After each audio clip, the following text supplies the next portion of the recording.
नमस्कार दोस्तों, स्वागत है आपका आपके अपने YouTube channel just do it पर। तो दोस्तों, आज मेरा IDBI जेम का एग्ज़ाम था। तो आज इस वीडियो में हम लोग देखेंगे कि मेरा एग्ज़ाम कैसा गया, मेरे कितने अटेम्प्ट रहे। मतलब एक तरीके से मैं इसका सेल्फ गिवन एनालिसिस आपको दूंगा। और सबसे पहले तो यार मुझे एक IBPS की बात पसंद नहीं आई। मैंने एग्ज़ाम सेंटर डाला था संभाजी नगर और मुझे मिला जालना। मतलब ऐसा नहीं करना चाहिए उनको। मतलब जो सेंटर डाला है वो ही देना चाहिए। और वो सेंटर भी इतना मतलब अच्छा नहीं था, है ना। तो हम एनालिसिस को स्टार्ट करते हैं। तो दोस्तों, सबसे पहले लॉजिकल रीजनिंग और DI का सेक्शन था, बाद में इंग्लिश का सेक्शन था, बाद में क्वांट और बाद में GA। तो मैंने सबसे पहले GA को अटेम्प्ट किया, तो उसी से स्टार्ट करते हैं। तो GA दोस्तों अभी मतलब SBI क्लर्क के बाद थोड़ा सा मेरा टच छूट गया था, तो रिवीजन नहीं हो पाई थी। तो वैसे GA ज़्यादा मुश्किल नहीं था। तो GA में मतलब स्टेटमेंट बेस्ड भी कुछ क्वेश्चंस थे और बाकी नॉर्मल क्वेश्चंस थे, लेकिन मतलब इतना भी इजी नहीं था। डीप क्वेश्चंस ही थे, लेकिन SBI क्लर्क से इजी था, ऐसा कह सकते हैं। अभी क्वेश्चन तो मुझे याद नहीं, लेकिन आपको वेबसाइट पे मिल जाएगी काफ़ी सारी, है ना। तो GA का ये था। GA मतलब मैं मॉडरेट कहूँगा, मॉडरेट टू टफ, क्योंकि जिनका एकदम अच्छे से हुआ है उनको ईजी गया होगा, लेकिन जिनका मेरे जैसा है उनको मॉडरेट टू टफ ही गया होगा। उसके बाद मैंने इंग्लिश को अटेम्प्ट किया। दोस्तों, इंग्लिश में दो पैसेज थे, दो RC थे। और दो RC में मतलब दोनों RC थोड़े से एक जो RC था वो मुझे थोड़ा सा नॉर्मल लगा, मतलब इजी टू मॉडरेट लगा। तो वो मैंने अटेम्प्ट किया। उसका अभी मतलब एग्जैक्ट थीम क्या था वो मुझे याद नहीं, लेकिन उस पर मतलब क्वेश्चन ऐसे मतलब डायरेक्ट क्वेश्चन नहीं पूछे हुए थे। और एक दूसरा पैसेज था, वो उस पर भी डायरेक्ट क्वेश्चन नहीं थे। मतलब थोड़ा सा डिटेल में पढ़ना पड़ रहा था, है ना। तो ऐसा करना पड़ रहा था। बाद में पैरा जंबल भी था, पैरा जंबल ईजी था, लेकिन मैंने इसमें रिस्क नहीं लिया। मैंने इसका सिर्फ फर्स्ट स्टेटमेंट ही किया। और बाद में फिलर के क्वेश्चन थे, क्लोज टेस्ट था, क्लोज टेस्ट ईजी था। और एरर के क्वेश्चंस थे, ऐसा था। तो इंग्लिश भी मतलब मुझे तो इंग्लिश मॉडरेट टू टफ ही लगा, क्योंकि मतलब ऐसे आसानी से कुछ भी बन नहीं रहा था, सोचना पड़ रहा था सभी क्वेश्चंस में, है ना। तो स्टार्टिंग में मैंने GA में लगभग मेरे 17 मिनट हो गए थे। और इंग्लिश का मैंने किया, तो इंग्लिश होने के बाद में कुछ मुझे 70 मिनट बचे थे।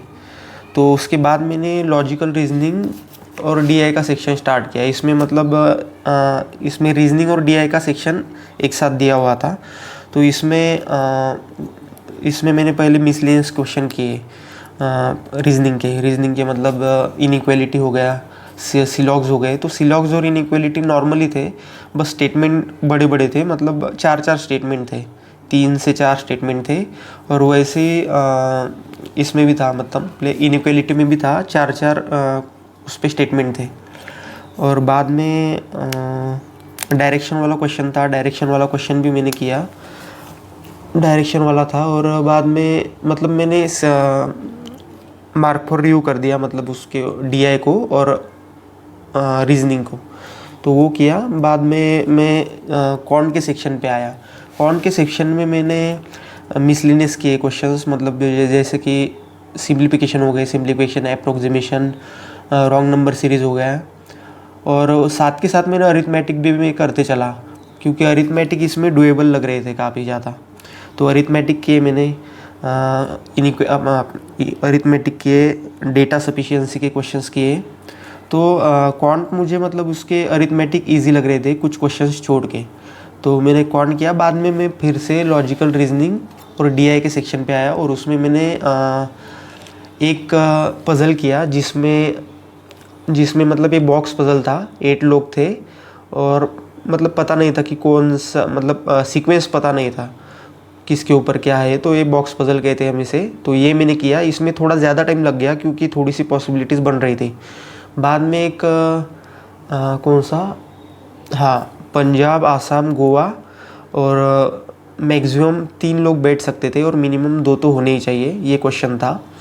तो इसमें भी काफ़ी सारी पॉसिबिलिटीज़ बन रही थी। इसमें मैंने लगभग 7-8 मिनट दिए होंगे, लेकिन ये मेरे से बना नहीं, तो इसमें मेरा टाइम चला गया काफ़ी ज़्यादा।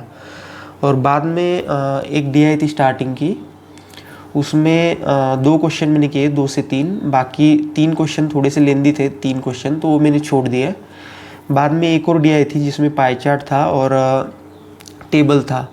पाई चार्ट में टोटल लोगों की संख्या दी हुई थी और बाद में मेल और फीमेल का डेटा था, और उसमें भी कुछ क्वेश्चंस थोड़े लेंदी थे, लेकिन बाकी कुछ करने को था नहीं, इसलिए मैंने वो DI निपटा दी। बाद में और एक DI थी, मुझे अभी याद नहीं मतलब कौन सी DI थी, तो ऐसे करके मतलब शायद 4 DI थी। तो 4 में वैसे मैंने 2 DI तो पूरी निपटा दी, और लास्ट की भी DI मैंने लास्ट के DI में भी मैंने 2 क्वेश्चन किए, और फर्स्ट वाली DI में भी मैंने 3 क्वेश्चन किए, ऐसा किया। और तो ऐसा एग्ज़ाम था। अभी मैं आपको सीधे सीधे मेरे अटेम्प्ट बता देता हूँ। तो सबसे पहला सेक्शन लॉजिकल रीजनिंग और DI का, इसमें मैंने 27 क्वेश्चन किए, और मेरे हिसाब से ये ठीक अटेम्प्ट है, मतलब एवरेज अटेम्प्ट है। थोड़े और हो सकते थे अगर मैं पज़ल में नहीं फंसता तो, और गारंटेड हो सकते थे, मतलब इसमें 35 तक जा सकता था स्कोर अगर मैं स्टक नहीं हुआ होता तो। मतलब मैंने वो DI अगर उठा लेता तो वो हो जाती DI मेरे से दोनों भी। तो लॉजिकल रीजनिंग और DI में इतने अटेम्प्ट रहे। इंग्लिश में मैंने 28 अटेम्प्ट किए, इंग्लिश भी मॉडरेट ही था, लेकिन इसमें 28 अटेम्प्ट मैंने किए। बाद में कॉर्न था जिसमें अरिथमेटिक थे, कैसलेट थी। कैसलेट तो मेरे से एक भी नहीं बनी, ट्राई किया मैंने, बट बाकी मैंने सारे अरिथमेटिक और मिसलेनियस के क्वेश्चन किए। तो इसमें कॉन्ट में मेरा अटेम्प्ट रहा 25, और GA में मैंने अटेम्प्ट किए 18, और GA के लगभग मतलब जो मुझे श्योर है वही मैंने अटेम्प्ट किए। हो सकता है 3-4 गलत भी हो जाए, क्योंकि हमें इंग्लिश और GA की एक्यूरेसी पे कुछ बोल नहीं सकते हम लोग, कुछ भी हो सकता है इसमें। हाँ, तो मैंने कॉन्ट में 25 और GA में 18 अटेम्प्ट किए। तो टोटल कितने हुए, 2 2 2 4 2 7 7 70 प्लस 8 4 12 13 13 8 21 21 7 28। तो मेरे टोटल 98 अटेम्प्ट रहे। तो अभी देखते हैं मतलब क्या होता है। इंटरव्यू भी देने को मिल गया तो भी मतलब ये सक्सेस हो जाएगा ये फॉर्म फिल करना, क्योंकि एक्सपीरियंस तो आ जाएगा, है ना। तो दोस्तों आपके क्या अटेम्प्ट रहे आप कमेंट करके ज़रूर बताना। और दोस्तों आपके जितने अटेम्प्ट रहे आप कमेंट करके सेक्शन वाइज बताना दोस्तों अटेम्प्ट। और तो देखते क्या होता है फिर। तो इस वीडियो में इतना ही था, मिलते हैं अगली वीडियो में। Thank you.